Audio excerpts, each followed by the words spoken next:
Welcome to Kavitha maths class. Everyday మా ఛానల్లో ఫ్రీగా మ్యాథ్స్ క్లాస్ అయితే ప్రొవైడ్ చేయడం జరుగుతుంది ఫ్రెండ్స్.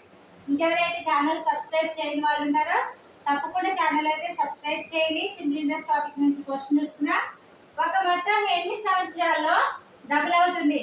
4 టైమ్స్ కావాలంటే ఎంత సమయం పడుతుంది అనేసి అడుగుతున్నారు. ఈ ప్రాబ్లం జస్ట్ 2 మినిట్స్ ఏ విధంగా సాల్వ్ చేయొచ్చు చూద్దాం మనం. ఇక్కడ మనకి క్వశ్చన్ ఏమి ఇచ్చారు? ఒక మొత్తం ఎన్ని సంవత్సరాల్లో డబుల్ అవుతుంది అనేసి అన్నారు. డబుల్ ఈక్వల్ టు అప్పుడు ఏమవుతుంది? డబుల్ ఈక్వల్ టు 2p అవుతుంది. అంటే 4p అంటే ఇక్కడ 4 టైమ్స్ కావాలంటే అన్నారు కాబట్టి 4p అంటే ఏంటి? 4p అంటే ఇంట్రెస్ట్ వచ్చేసి ఎంత అవుతుంది? 3p అవుతుంది.